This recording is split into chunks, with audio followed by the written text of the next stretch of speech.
We got a good one this week. When we talk about corporate America, when we talk about businesses, we typically don't talk about spirituality, but I think that there are people within businesses that are spiritual, that do have an idea for creating good business environments. And I'm introducing a new book today called Spirituality, Intelligent Leadership: How to Inspire Being by Being Inspired. And my guest today is Yossi Amram. Excuse me, I'm really having trouble today. I'm going to start again. I don't know why. I never had Yeah. this problem before. I must be too relaxed. Spiritually intelligent leadership, spiritually intelligent Thank leadership. you. I don't know. I must be too And it's relaxed right now. Yossi rather than Yoshi. Yossi, thank Yo, you. there you go. Thank you. Yeah. Thank you. No, this is good. I'm a little coming off a little too relaxed. Okay, so we got a good one today. We have a guest who is a former CEO of a Silicon Valley company. Now, this is fascinating to me, to many of you. I live in the Bay Area. I have worked in the Silicon Valley, but we've never had a guest talk about corporate America before and the spiritual nature of a company, and if this is even possible. My guest is Yossi Amram. He is a former CEO. He's now a clinical psychologist who specializes in CEO leadership. And his story is fascinating. The book we're talking about is Spiritually Intelligent Leadership: How to Inspire by Being Inspired. And this is a good one. I think it's a good fit for Destiny. And we're going to learn all about building a company in Silicon Valley and some of the spiritual aspects that can go along with it. So, hey, Yossi, welcome to Destiny. Great to see you. Thank you, Cliff. Thank you. I'm delighted. And thanks for your kind introductory words. And let's see if we can get inspired today and inspire each other. Talk about your upbringing. You open the book with your not only your childhood but also the migration to America. What was the inspiration? And you don't really, this is interesting because in the book you don't really say why you wanted to come to America, other than, in my thinking, after reading part of the book, you wanted to have the American dream. You wanted to be able to launch yourself in a more spectacular method than perhaps staying in Israel. Yeah, okay, great. I'll try and answer that. So yeah, I was born and raised in Israel, and like all young men, I was drafted into the military in this crazy war-torn part of the world. Luckily, it was peaceful time. And I was a math and science nerd kid, so and I was kind of pacifist in my leanings. But to my surprise, I had the fastest promotion record in the history of my regiment and got all Yeah. these leadership awards. But despite excelling at this command and control model, it really chafed at my soul. The pressure of the military, the command and control is necessary in battle. You don't have time to get into a conference room and do some whiteboarding and brainstorming. Someone has to call the shots and Right. you gotta move in a coordinated fashion, just like you do on the football field, if you will. But the pressure creates a cohesive environment where people really care about each other and will give their lives because you have shared destiny, to use your word, as a community, as a group of people. You're bonded together, but the individual is kind of suppressed. And I had the crazy idea of like, how do we build an organization that facilitates and supports the growth of the individual, letting them express their unique talents and gifts and grow and actualize, and do that within a community and organizational settings. So that became my overarching dream. And so how was I going to do that? I was going to someday build a company, start a company. And these days, Israel is known as Startup Nation, and there's all the venture, Yeah. etc. But in my days, which was just, a couple of years ago, no, it's been a lot more than that. That none of that existed in Israel. So I came to the US. I went to MIT. I wanted to study engineering, develop the technology, and then maybe someday develop an idea to launch a startup. And that's kind of what happened. What was Um, your emphasis at MIT? Was it engineering or something else? yeah, it was electrical engineering, computer Electrical science. engineering, right. Yeah, but quickly I realized that I didn't really enjoy want to be in front of a computer all the time.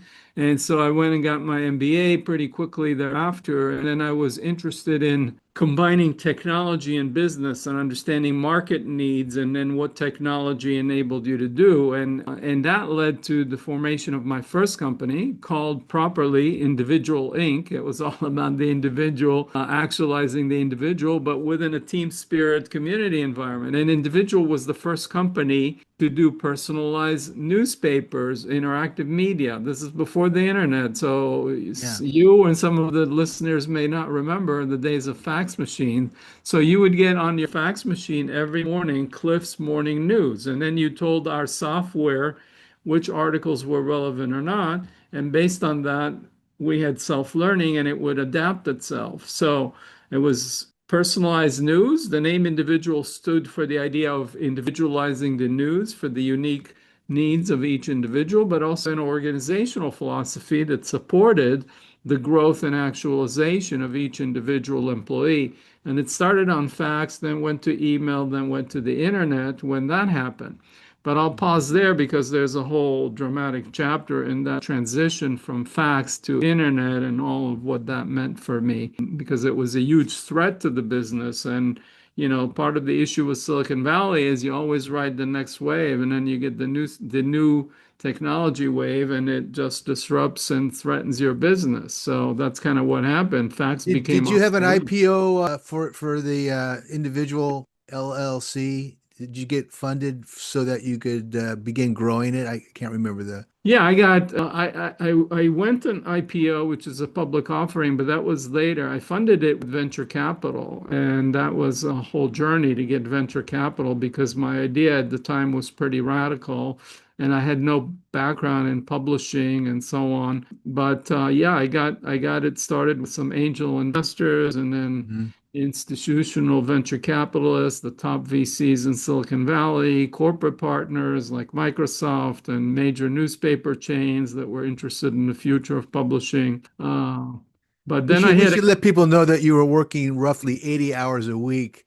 and you write about this in your book, and you had no life. Just spill it out. Come on, give us. Yeah, and then I got kind of burnt out and depressed, especially when the internet came in and it was clear that all the information we were selling on a premium subscription basis on fax was going to become free on the internet. So, Mhm. we had a lot of revenue from the fax business and we knew it was going to die. And so we had to move and to the internet. But to do that, we had to make the information free and ad supported. And that was going to cannibalize our fax business. And Mhm. that was really scary how to make that transition. I had a lot of pressure, tens of millions of dollars raised from the VCs and my employees. So I got frozen with fear and I couldn't. My employees were like, okay, what's our internet strategy? How are we going to move? This is the new world. And I was Right. like, I don't know exactly. So I just wanted to hide and I took off for Oh God. I took off for 2 weeks to kind of take care of myself. And my employees are like, where did Yossi go? So little they know I was basically kind of depressed and scared and frozen. But, Mhm. to my credit, I persisted and I had the resilience. And eventually we figured out a strategy and moved to the internet and we became a high-flying internet stock. And that's when I took my company public. And, our stock was rising very quickly. It was the early days of the internet, before Google, before Facebook, and it was wide open field. And I was trying to capitalize on it. One day I was trying to relax, and I was getting a massage. I was lying on the massage table and getting deep tissue massage, and I went into this deep relaxation, deep state where my ego kind of dissolved. And all of a sudden, I experienced this thing of oneness where I realized that normally we think there's a me, whatever me is. Then I have my awareness, that which I'm aware of, like I'm right now seeing you on my screen. I'm aware of you. Mhm. And then so there's the me, there's the awareness, and then there's the object of the awareness. But when I kind of relaxed and really tuned in, I realized it's all made of one thing. It's one field, one thing. There's no separation between the self and the awareness and the object of awareness. So that really kind of blew my mind. I opened my eyes. I was looking through the face cradle, and it looked like the floor that was under the massage table was, it felt like it was inside of me. And so that just really short-circuited my mind and actually threw me into a manic episode. And here I was running a public company and trying to capitalize on the internet. And I went into this hyperactive manic state. I was getting all these brilliant ideas about the future of the internet, and a lot of that came true. But I was pushing my team so hard to execute on it. Everything had to be done yesterday. And my board was like, hey, you got to go chill out. We're going to Um, put you on a 90-day voluntary leave of absence. Well, there was nothing voluntary about it. They just passed the board resolution. And here I was on a leave of absence. And when that was announced, our stock price got cut in half, and there were headline stories in the Wall Street Journal and the New York Times so and the they thought Boston. you had gone nuts, and you were not an onboard CEO anymore. You were more of a distant memory. Is that why the stock tanked? Well, basically, the Wall Street was like, "Hey, this guy is the prime mover and the visionary and the driver of this company," and all of a sudden, abruptly, he's on a leave of absence. What the heck? What happened? Did so they're like, we're investing in much as in the idea, but we're investing in the person. And when you get this kind of surprise news, Wall Street does not look upon it favorably. So that's basically it. I mean, it was nice for my ego. I was like, okay, I was the important guy. And without me, the stock is worth a lot less. But it didn't really help my pocketbook, my bank Yeah. account. So, So when but you it, were on this forced 90-day retreat or timeout, whatever you want to call it, did that help or hinder you? well, I didn't accept it. I mean, I was like, no way, you guys can't tell me to take 90 days off. If you don't reinstate institute me back and let me do the strategy I want to do, I'm gonna resign. So they were like humming and hawing. I submitted a resignation letter, and I called a special meeting of the board of the shareholders to kind of take control of the company to vote a new board. So it became a big drama, and then they issued a press release that they fired me after I resigned. So it was a big S show, as they say. So, but because I was determined to fight for my baby. This was my baby. I conceived it, I built it, I was the Yeah. founder, I was CEO, I was chairman, and so. But then, it really hit me, and that I lost it because I could not. I mean, these are people that I put on the board, but Right. they were like, hey, you can't run a company in this state. In a way, they were right. I Yeah. mean, I was just going to so ask you if you were to look back, would you say now that you were acting erratic and unbusinesslike to be running the company, and this is why they are freaking out? yeah, totally. Okay. Well, but I this is mean, good my though. insights were, if I may be humble, say they were brilliant. I But it mean, was the insights I had were right on, and time only had proven it. And the people who pushed me out years later told me if we executed the vision and strategy, it would have been the next Facebook or Google. But I was erratic, and I didn't know how to manage my team and the board to see it. So yeah, I yeah. mean, they did the right thing. I mean, of course, it's painful, and Let me just ask you this. Would you say now, as a clinical psychologist, that you were in a manic state? I think so. Yeah, I was. I was. Yeah. I So, think you and also, that's known in the literature that sometime when you have a Kundalini awakening or what's called a spiritual emergency, that it can, destabilize you. So you can have these brilliant spiritual insights, but if your psyche and the container is not strong enough, the vehicle, the vessel, then the vessel fracture. So, yeah, that's what happened. Now, fortunately, that was almost 30 years ago, 29 years ago, and I've worked a lot on myself, and I haven't had another episode, and I've been able to get off all the medications, all the drugs. I've been off of any meds for, 27, 28 sure, years. sure. And but it takes a lot of skill and self-awareness to know how to ground and build and cultivate this energy, but build the vessel that can contain it without it exploding. Right. But this was not only a shift for you, but also an opening to what you would call spiritual intelligence, an understanding of spiritual intelligence. And this is the theme of the book. I think it's also insightful because the book is based on 42 interviews, or I guess you could call them interviews with CEOs that you populate the book with and their own journeys and their own trials and tribulations and helping them become aware. So this panic attack that you had served you, but at the time nobody was prepared to deal with your issues, and you were the head of a company. So it was just, I mean, Mhm. as you look back, you must think of it as a turning point, obviously.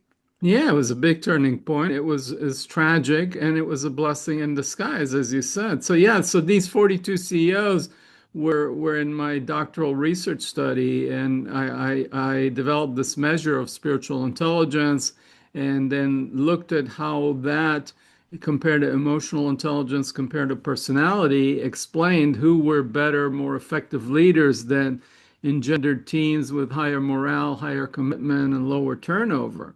And Hmm. indeed, even when you account for emotional intelligence, spiritual intelligence had more of an effect. And since then, other researchers have taken this measure of spiritual intelligence that I developed and have shown that leaders that have a higher level of spiritual intelligence produce better financial results for their business units. So this is kind of triple, quadruple bottom line. It's good for the financial results of the business. It's good for the mental health and well-being and fulfillment of the CEO, the leader. It's good for the team, their morale, their fulfillment, their self-actualization. So, this isn't just woo-woo. There's science behind this, and not Yeah. just me. There's, many researchers around the world that have taken this work and carried it and validated and shown that spiritual intelligence increases satisfaction with life, quality of life, resilience, mental health.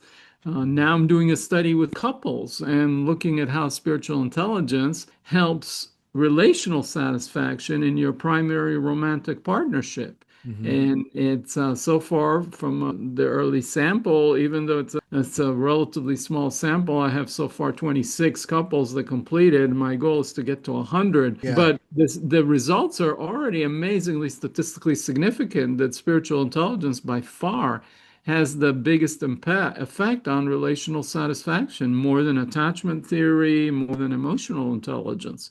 So What is spiritual intelligence, Yossi? Give us the definition. And also, did you come up with your own version of spiritual intelligence during or after your corporate life? okay, that's a great question. So, yeah, what is spiritual intelligence? So, let's just, by analogy, I'm going to compare it to emotional intelligence. So, what Yes. is emotional intelligence? More people have heard about it. So, emotional intelligence is the ability to draw on emotional resources to help manage emotions in ourselves and others. Up until that concept came, we thought there was a dichotomy between being emotional and being rational. If I said, hey, Cliff, do you know people in your life that are emotional? That may not be the greatest compliment. They Yeah. might be the kind of people that are prone to a lot of drama. They get teary at a puppy commercial. But emotional intelligence is a whole different thing, right? It's the ability to draw on these resources, use that information to help you make better decisions, show up in a better way. So, what is spiritual intelligence? So, spiritual intelligence is the ability to draw on spiritual resources and embody spiritual qualities that have been celebrated throughout all the world's wisdom traditions and spiritual traditions for millennia. So, what are these qualities? These are qualities like purpose and service and gratitude and trust and humility and compassion and forgiveness. These qualities have been talked about for thousands of years, from the ancient Greeks to the Buddhists to the Hindu, the Christians, the Muslims, the Jews, the shamans. So I interviewed 71 teachers across all the world's traditions and asked them how spirituality informs their life and how does it help them function better. And these were people that were nominated by their peers as people who walk the talk. Right. And so these were the qualities they talked about. So the point is, and this is an important distinction, there's a difference between being spiritual and being spiritually intelligent. Just like there's a difference between being emotional and being emotionally intelligent. So, you normally think, okay, you have spiritual beliefs. I believe in a higher power. I believe in God. I believe in reincarnation of the soul. I believe in destiny. Whatever you believe in, okay, those are your beliefs. They're important. They can inform your life, but that's a belief. And then you have experiences. I can be meditating, I could be praying, all of a sudden I'm feeling connected to a sense of oneness. I'm walking in the forest, I'm feeling one with nature, whatever, I'm channeling information. Those would be spiritual experiences. But spiritual intelligence, how do I embody these qualities in daily life? So I could, have the greatest spiritual experience or the greatest belief, but then I show up to work in a team meeting and everybody is fighting about who's right. And instead of focusing on what's right, I'm trying to prove myself right because it's my ego is trying to shore itself up and prove that I'm smarter, better than other people around me. Right. Or I could be have the greatest spiritual belief system, but then I get on the road and I drive like a maniac and I Right. have road rage. So, spiritual intelligence is not about your belief, about your experience. It's about how you live and embody these qualities in daily life. Yeah. And these qualities have been talked about for thousands of years, regardless of the theology, whether you believe Jesus was the Messiah or Muhammad was the final prophet or the Buddha was enlightened, whatever tradition you come from, you have your own belief system. Yeah. But the qualities you want to cultivate are universal. So that's very exciting. It is, and they don't teach you this in MBA courses at all, I would think. So this is something that you have to pick up on your own, the spiritual intelligence you're defining, or pick it up in a course work or someone who is a mentor, I would think would be the best way to get it. So I wanted to ask you, when you were interviewing these CEOs, you talk about some of them having a natural understanding or an innate understanding of spiritual intelligence. Talk about that for a minute. Was that a surprise for you? Somewhat, yeah. I mean, the thing is, they may not have used that language, so, but they had a sense of purpose, or they had a sense of a calling, or they had a sense of trust in life, or they had a vision, or they expressed and acted a lot of gratitude and appreciation for their employees, or they were very centered and they followed their North Star. So the exciting thing is you said they don't teach it in your MBA program, but I've talked about these qualities as, being talked about for thousands of years throughout the Yeah. ages. But now we have modern research in the field of leadership development. So Bain and Company, one of the top management consulting companies in the world that works with Fortune 100, Global 2000 companies, they did a study with 2,000 companies and they looked at employees and what they found and leaders. And what they found is that employees that were inspired were twice as productive as employees that were just going about doing their job to earn a paycheck. And then they looked at what were the qualities of the leaders that got employees inspired. And guess what? They identified 33 qualities. And over half of the spiritual intelligence qualities in my model overlap with theirs. So these were Um, leaders that were service oriented, they were compassionate, they were good listeners, they were centered, and so on. So you have a convergence. I mean, they may not be thinking about it as spiritual intelligence, but you need a leader that has hope and optimism and trust in the future to mobilize people to believe that what we're doing is not futile, that it's going to bear good results. And that comes from a fundamental trust. And then you need a leader that when you encounter difficulty or challenge, you can reframe it into an opportunity for growth. And now there's this buzzword, the obstacle is the way, and there are books like that and so on. So this is coming into the mainstream, and it's going to take another 10 years or more. It took 30 years for emotional intelligence to go from academia to the mainstream of the zeitgeist because there was all this research and more understanding about how emotional intelligence helps us. are you And suggesting that this spiritual intelligence in business is eventually going to be part of corporate life? That this is the model for the future? I think so. I hope so. I think that's our I mean, hope. that's pretty Otherwise, ambitious. I think it's great because what you're saying is you get CEOs that are empowering their workers, and that's really important. And not all there's a lot of people that become CEOs or presidents of company that don't understand how to empower and yeah. trust their employees. Yeah, and they feel more empowered because to be spiritual intelligence, you have to connect with your spirit, which is your spark of life, the animating life force. Spirit comes from Latin. Spirit is the animating breath of life. So, all these qualities actually, why do I call it spiritual intelligence? Two reasons. One is these are qualities that are common to all the spiritual traditions for thousands of years. And two, these qualities naturally emerge when you are rooted in your essence, in your life force. So when you're in touch with and you ignite that spark of life within you, and then you fan that flame, then it empowers you and you start to be radiating this energy. And then people that resonate with your vision and your values start to be drawn to you. And then you have a community of people that's aligned with a shared mission, vision, and values. And then everybody has a sense of belonging, and there's less toxic politics, and everybody's rowing in the same direction. So that's exciting both for the leader who's now more fulfilled, they feel more connected, and they don't have to work 80 hours a week feeling like everything rests on their shoulders. They can Yeah. delegate to other people help, everybody's helping each other, and people are feeling actualized and connected. Yeah, what's the future look of a company that has spiritually intelligent administrators?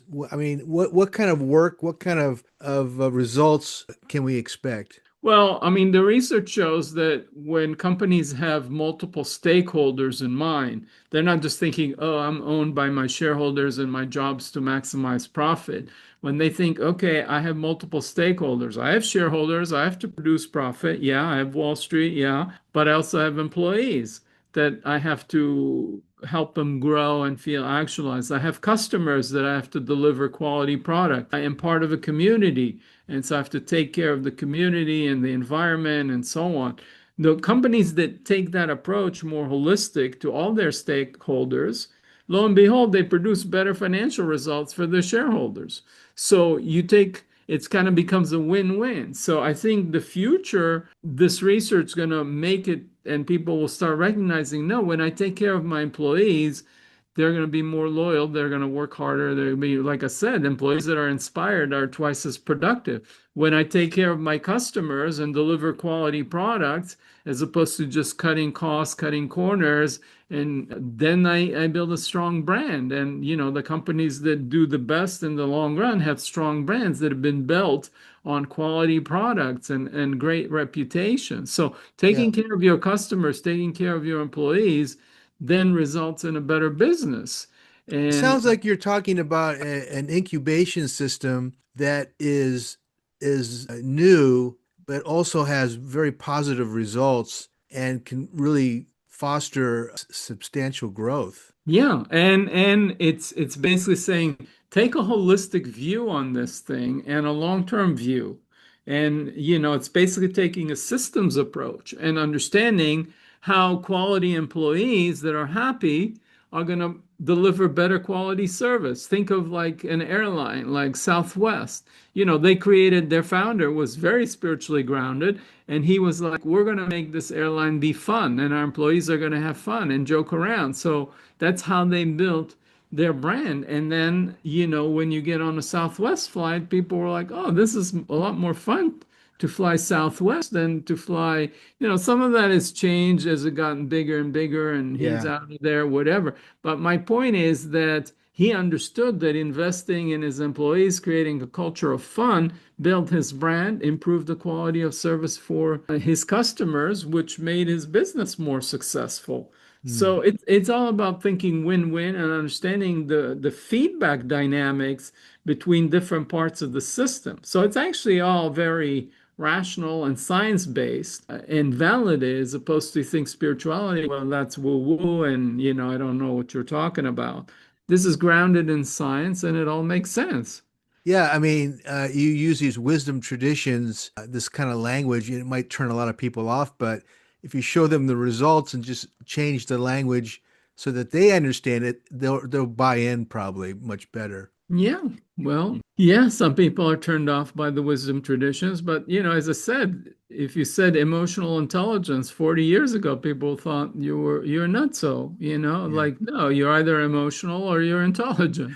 No, but now we know that, emotional intelligence is real, is measurable, and positively impactful. And same thing about spiritual intelligence. So it's not about your beliefs, and you can actually be non-spiritual, if you will, and be spiritually intelligent. So I've had clients that are across the entire spectrum, from devout religious practitioners of a tradition to quote unquote spiritual but not religious, to agnostic, to devout atheists. But you can be a devout atheist and still have a sense of purpose and still express gratitude and, be humble and egoless and bring a lot of presence to what you're doing as opposed to being distracted. So all the qualities I'm talking about, you don't have to believe in God or anything else. It's just like how you show up with these qualities. I want you to talk about the seven dimensions of spiritual intelligent leadership. I'm going to read them out to you. And if you give us a little highlight on each, I think our listeners will get an idea. The first one is meaning. What Yeah, so does, there's a couple of qualities related to that. One is purpose, service, vision, and turning difficulties into opportunities. So, you have to tell people in your team and your organization why we're here. What's our purpose? What's our vision? You have to have a vision paint a vision of the world that we're all working towards, that draws us and invites us. And then it answers the question, how do we add value to the world? What service are we providing? When you think about it, the word service is often associated with spirituality, but it's also a fundamental part of business. What the business is there to serve its customers.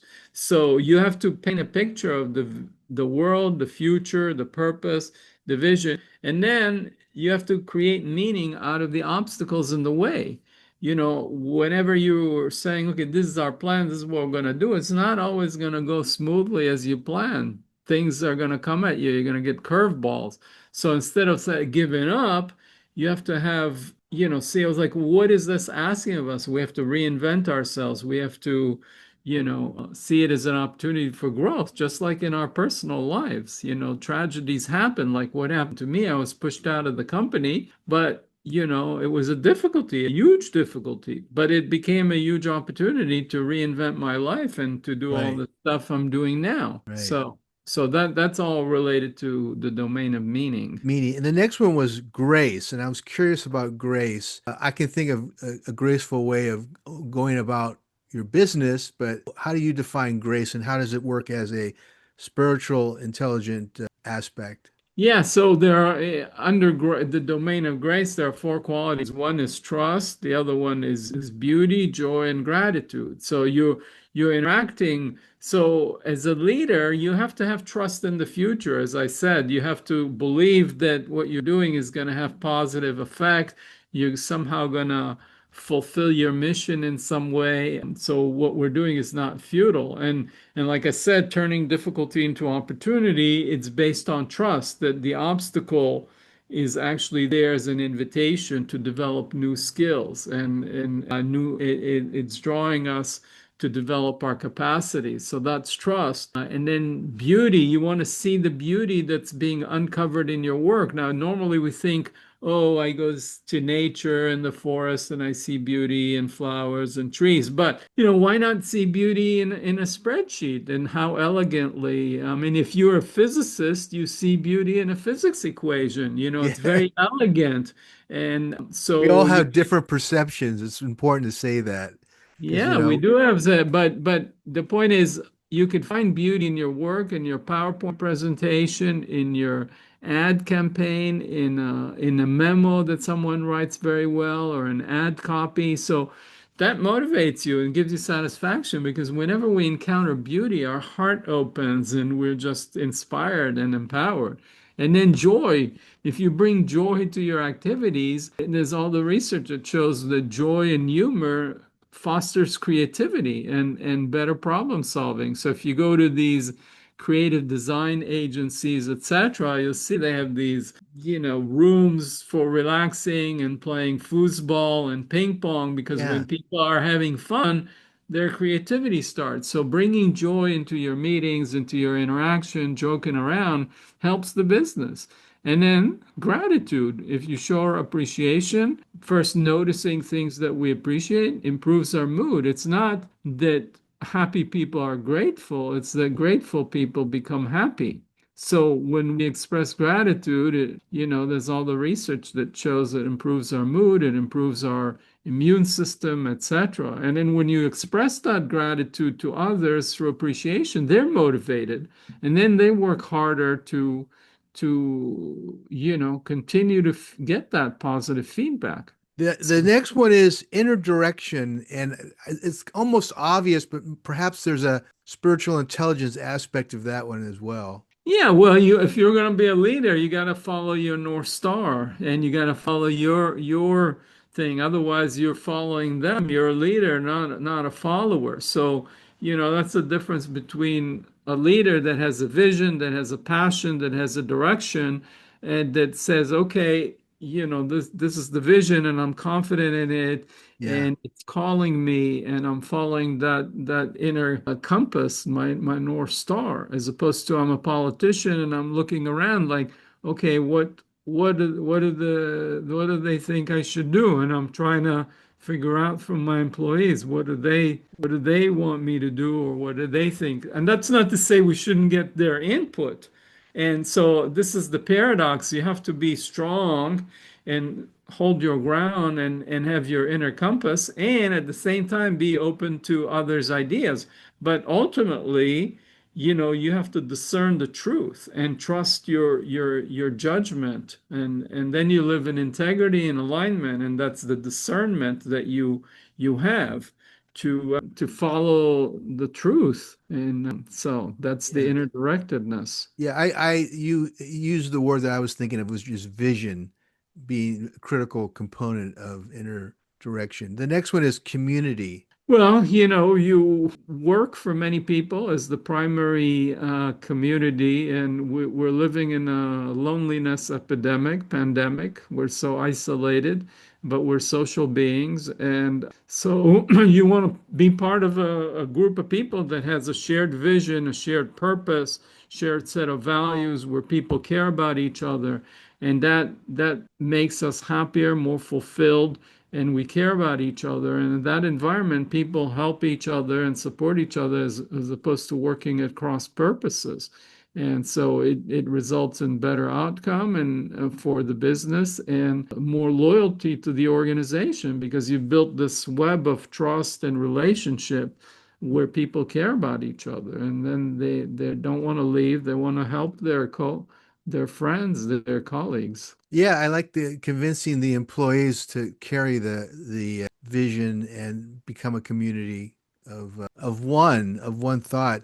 The next one, the fifth spiritual intelligent leadership idea is presence, and that to me would be the CEO showing up once in a while and being available and so on. But how do you define that? Well, I mean, you're talking CEO, it's at all level. I mean, right now, you and I, hopefully we're present. I see you're present, you're attentively listening to me.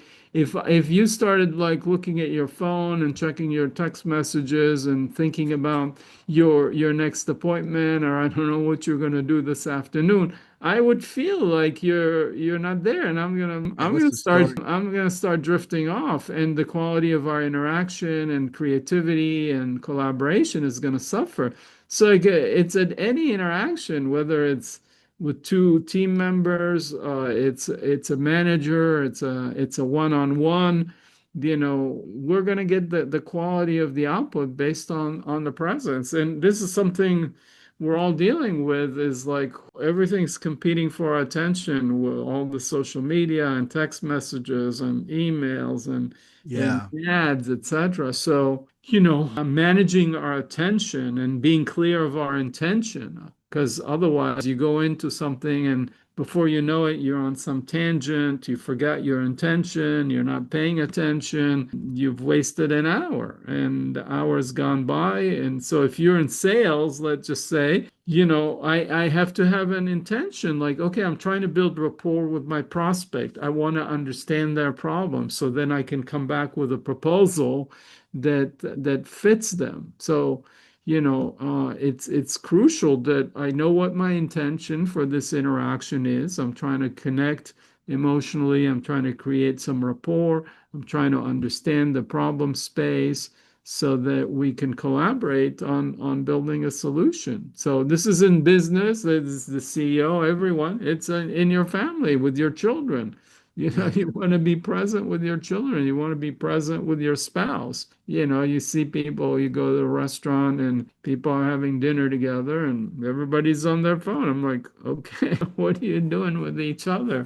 This is your weekly date or whatever. Yeah, So, that's a good analogy. Yeah. The sixth of the seven is truth, which I find interesting. Talk about that. well, truth is like your openness, interest, curiosity, devotion to truth. I'm really interested in truth. I want to know what's true here. And as opposed to, proving myself right, I want to do what's right. So in a business, I want to know the truth. What does the market really want? What do the customers really want as opposed to my idea? I may come into the market with some sense of arrogance like Henry Ford said, people just I'll make cars any color as long as it's black. Well, okay, for a while you're the dominant player, you could do that, but at some point your competitor is going to say, hey, customers want multiple colors. And so you have to know what is the truth of what the market, the employees, the people you're dealing with. So you have to be open and curious and Mm. interested in what's real, what's true, as opposed to just your ideas of what it is and trying to prove yourself right. You're trying to do what is right. Uh, it's so fun to listen to you because you're now a therapist, but your CEO hat is on and you're moving forward in a lecture, which is wonderful. The final topic here is wisdom, which is number seven of the seven dimensions of spiritual intelligent leadership. So how does wisdom fit into this? Well, wisdom says that, there is our analytic mind and we do our spreadsheets and we do all the Yeah. analysis and the models. And when you make a decision and you got to do all your homework. But there are these things that are beyond the linear thinking. So you have your intuition. When you're hiring someone, you trust your intuition beyond just what their resume says and what have you, but you kind of tap into your sense. You have your higher self. So, for example, you have a problem, you don't know how to deal with it, but you have some internalized wise figure. It could be a grandparent, it could be a spiritual teacher, it could be your future self. And you ask that self, you ask yourself, okay, 15 years from now, 10 years from now, when I've been successful, I've achieved all my things, I've made all the money I want, whatever, I'm going to ask that future self of mine, how should I deal with today's problem and how did I get there? So it's ways to tap into things that go beyond the normal analytical mind that we have to do. I'm not dismissing that. You got to do all the spreadsheets, you got to do all of that, but then you let go of that. Like, Einstein or Steve Jobs or all these great creative minds or Thomas Edison have said they did all the hard work, but their insight, their brilliance came to them, in intuitive hits, taking a shower, taking a walk, waking up from a dream, etc. So how do you cultivate that, soil so that these ideas can sprout through your intuition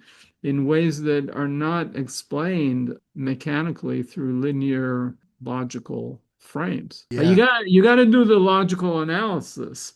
So Hmm. then your subconscious can work in the background. You get these flashes of insights and wisdom.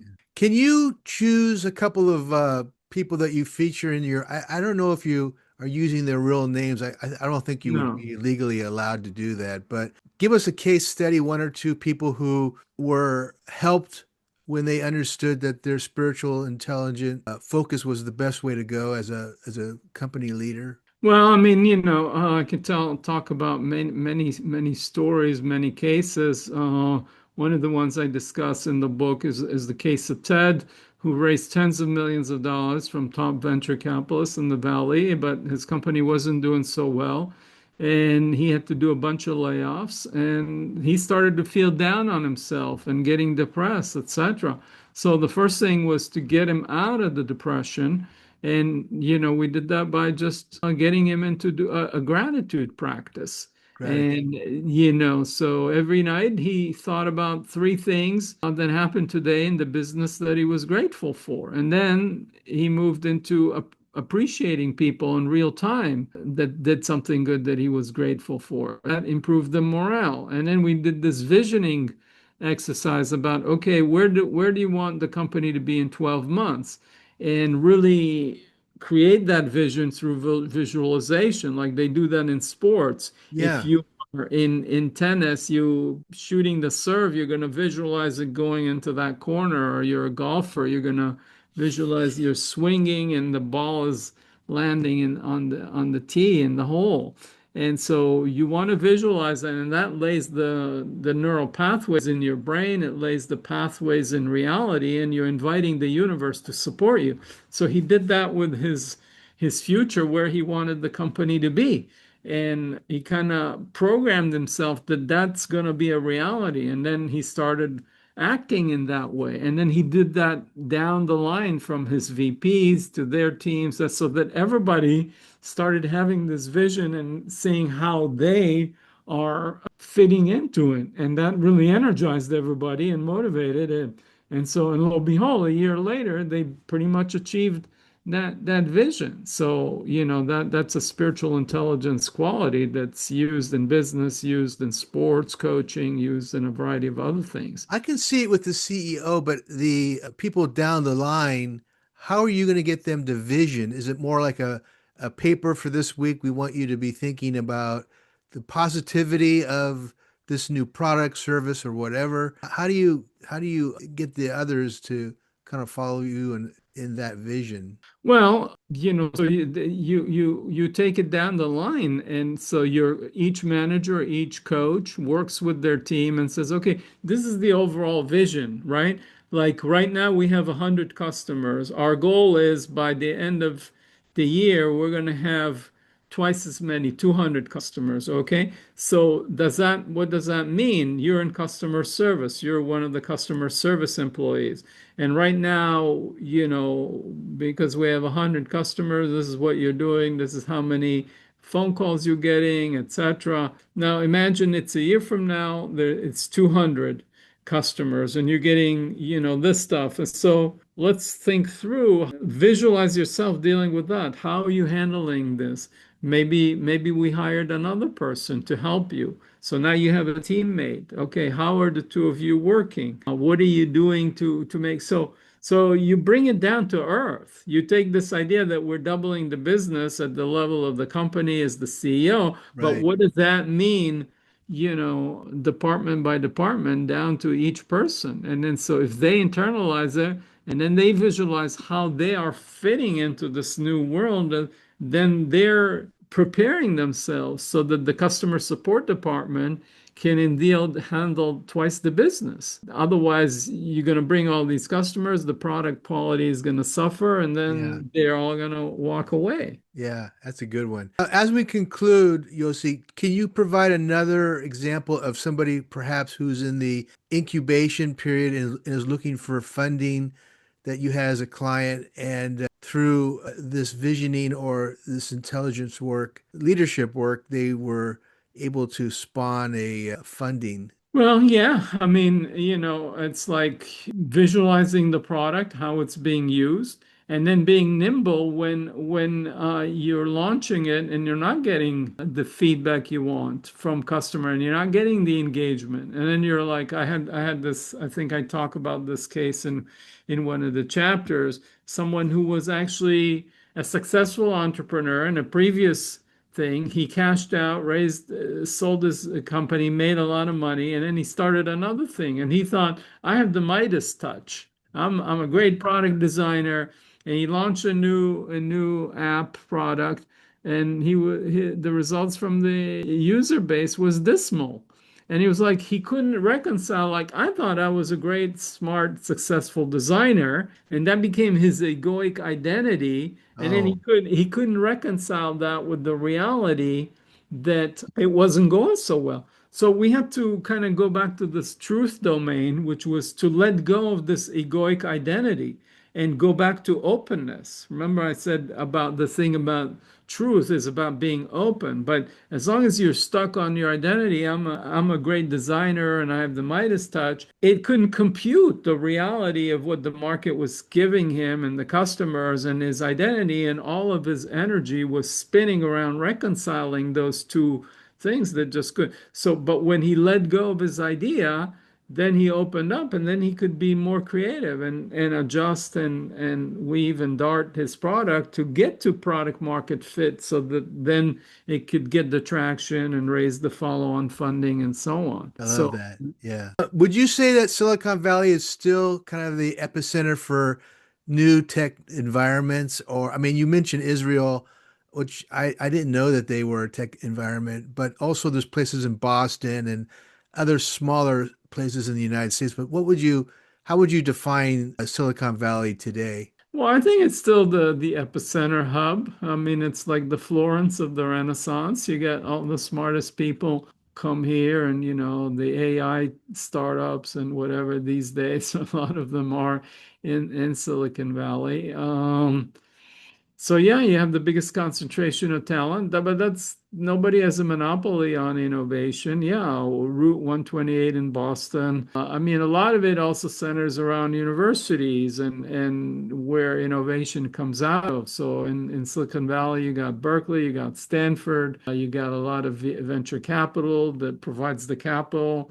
In Boston, you have MIT, you have Harvard, and those places, but it tends to be more conservative than Silicon Valley. It's kind of the Wild West. And then there are other places in North Carolina has an area. There's a part of New York. I forget what it's called, the something. And yeah, Israel, Israel has got the second largest concentration of public companies on the NASDAQ beyond Silicon Wow. Valley, and it has more patents filed than all of the EU, global patents. So yeah, there's Wow. a lot of innovation there, Yeah. but it can happen anywhere. No one has a monopoly on it, whether Hmm. it's Silicon Valley or Route 128 in Boston or Yeah. so. We So live in exciting times, There's a lot of they are, innovation. but our current political environment is a little repressive, I think, and we don't have as many. I'm not in high tech anymore. I was years ago, but when I was involved in Silicon Valley, people from around the world came and got their green cards, and many of them stayed and developed families here. But right now, it's not encouraged. So Yeah. I don't know how that affects us in the long run. Yeah, those are good questions. I mean, that's how I came. I came in on a student visa, and then eventually I got a green card and stayed, and now I'm a US citizen. So, yeah, I mean, I'd rather not go into the politics of it, Yeah. but I would just say you're right. I said we live in exciting times, but we also live in scary times. And but that's why actually we need spiritual intelligence. So, we have human cognitive intelligence, which landed us on the moon. We split the atom, we deciphered the genome.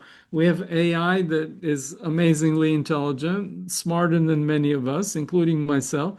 We have emotional intelligence. We know how to monitor our emotions, but the world looks like a mess. You look mental health issues, anxiety, depression, suicide, substance abuse are all Right. skyrocketing. You got political polarization within families, tearing people apart, Right. families apart, and you got wars. So, I mean, it's very scary, and but we have to understand that we're all interconnected, and that's part of spiritual intelligence. And that's, I think, to me, that's why it's so crucial that not just for business, but for the whole culture, the whole society, the whole world, for humanity to move to the next level of survival and thriving, particularly in the age of AI, when machines are going to take over a lot of what knowledge workers do. I mean, in 1850, 90% of humanity was involved in agriculture. But, with industrial machinery, industrial farming, today 2% of humanity is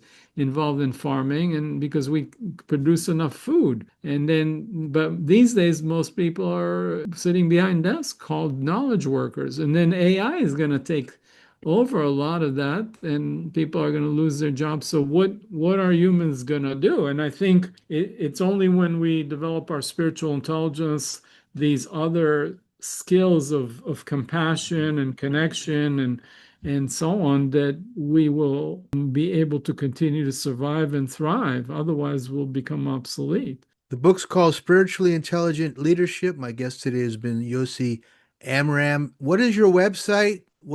How can people get a hold of you? Well, I have a website. If you can remember the spelling of my name, it's not easy. It's yossiamram.net. So YOSIAMRAM.net. And if you can't remember that, you can go to Awakening SI, just SI for spiritual intelligence, awakeningsi.org. Oh, that's It's a, easy. it's a nonprofit that I started, and we host monthly events each month, looking at one of the spiritual intelligence qualities with exercises and community. The next one is this Friday on intuition, and last one was about presence. We talked about presence today, and before that was on trust. So each month there's a free event, and if you go to awakeningsi.org, you can register for free, and even if you don't show up for the actual event, you will get a link for the recording on my YouTube channel. Well, that's So very generous. Thank you. yeah, Wonderful. well, we're trying to help the world get more spiritually intelligent. Yeah. Yossi, as we conclude, who did you write the book for? Who would you say you wrote the book for? Well, I wrote the book for anybody who's aspiring to become a better leader. And by that, I mean,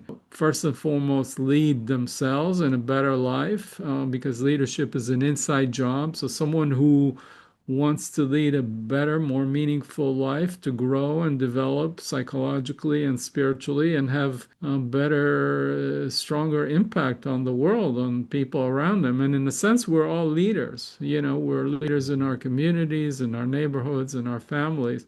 So it's not just people that are in corporate environments or whatever, which we talked a lot about. Obviously, that's one aspect of it, but it could be people in nonprofits and in government, or just people that want to grow and develop their spiritual intelligence, Hmm. which, as I said, is applicable in many domains, not just business and organizations at work, but in families and relationships. So the Hmm. book has exercises and case studies with clients. So it's not just reading the book and getting the theory, it's about doing the exercises and the work.